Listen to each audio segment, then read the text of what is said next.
High everyone.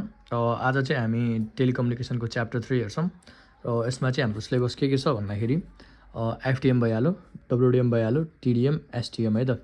अनि अर्को भनेको हाम्रो टी1 र ए1 हायरार्की छ। ल अब सुरुमा चाहिँ मल्टिप्लेक्सिङ भनेको के हो बाट हेरौँ है त। सो मल्टिप्लेक्सिङ भनेको के हो?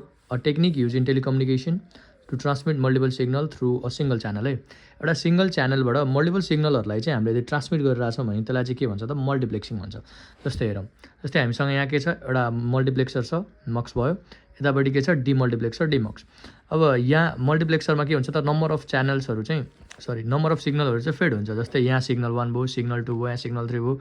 यसै गरी यसको क्यापेसिटी अनुसार नम्बर अफ सिग्नलहरू चाहिँ फेड गरेको हुन्छ।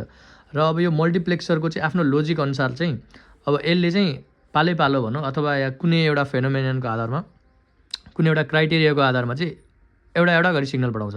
जस्तै लेट चाहिँ सिग्नल 1 यसबाट गयो, अब एकछिनपछि फेरि सिग्नल 2 को पालो आयो, सिग्नल 2 गयो, एकछिनपछि सिग्नल 3 को पालो आयो, सिग्नल 3 पनि यहीँबाट गयो भने चाहिँ एउटा सिङ्गल च्यानलबाट मल्टिपल सिग्नलहरू ट्रान्सफर भइरहेछ भने चाहिँ त्यसलाई मल्टिप्लेक्सिङ भन्छ। र अब यसको चाहिँ टाइपहरू छ है त। अब type of multiplexing, type of मल्टिप्लेक्सिङमा के पऱ्यो? Frequency division multiplexing, wavelength division multiplexing, space division multiplexing अनि टाइम डिभिजन मल्टिप्लेक्सिङ है।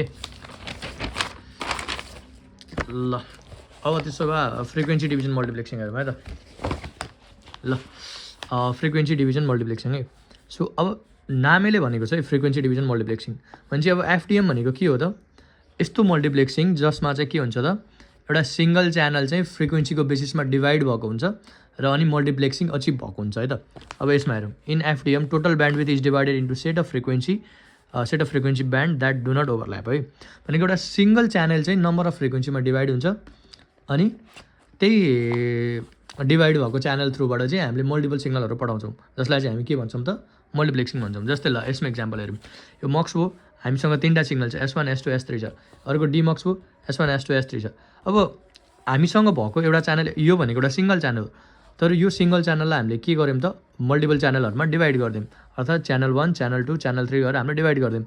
र यो च्यानल 1 र च्यानल 2 बिचमा ओभरल्याप नहोस् भनेर हामीले एउटा के राख्यौँ त? गार्ड ब्यान्ड पनि बिचमा राख्यौँ, जुन चाहिँ एकदम सानो फ्रिक्वेन्सी राख्छौँ हामी, त्यो पनि राख्यौँ।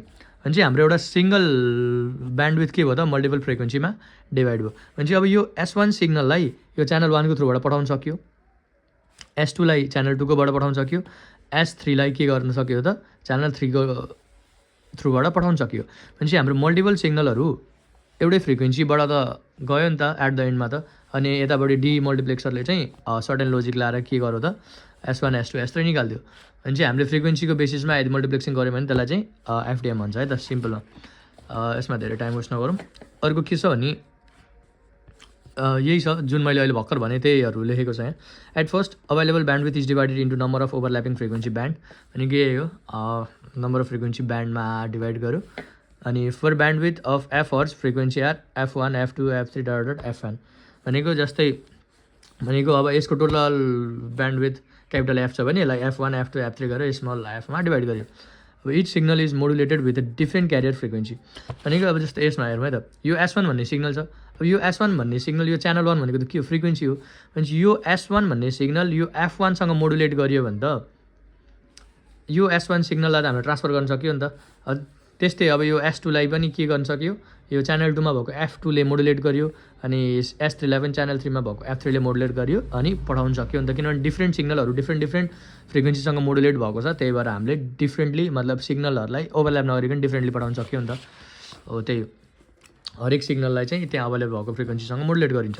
अब जस्तै इक्जाम्पलमा S1 S2 S3 छ भने S1 लाई F1 मा मोडुलेट गर्यो, S2 लाई F2 मा अनि S3 लाई F3 मा गर्यो है त। ल अब यहाँ के छ अर्को पोइन्ट भने to avoid overlapping small unused band is added between signals, now all the modulated signal are combined into one composite signal. भनेको त्यही हो, उताबाट मैले जुन भने नि त्यो ओभरल्याप नहुनको लागि चाहिँ हामीले स्मल सिग्नलहरू चाहिँ गार्ड ब्यान्डको रूपमा राखेको हुन्छौँ। र अनि जुन हामीले जस्तै सिग्नलहरू मोडुलेट गरेर पठायो, अनि त्यो बिचको त हाम्रो एउटा सिङ्गल च्यानलै हो। चाहिँ त्यो मोडुलेट गरेकोलाई सिङ्गल च्यानलको थ्रुबाट पठायो, पठाउँदाखेरि के भयो? एउटा कम्पोजिट सिग्नल भयो र उता कम्बाइन्ड सिग्नल भएको चाहिँ उता डिमल्टिप्लेक्सरले के गर्यो त? S1 S2 S3 मा छुट्याइदियो है त। अब अर्को छ हामीसँग वेभलेन्थ डिभिजन मल्टिप्लेक्सिङ है, जसलाई हामी के भन्छौँ? WDM।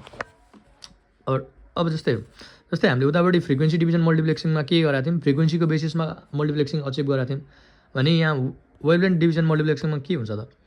वेभलेन्थ डिभिजन मल्टिप्लेक्सिङमा चाहिँ हामी वेभलेन्थको बेसिसमा हामी मल्टिप्लेक्सिङ अचिभ गर्छौँ है। जस्तै in WDM multiplexing multiple optical carrier signal is send through a single optical fibre by using different wavelength of laser light to carry different signal है।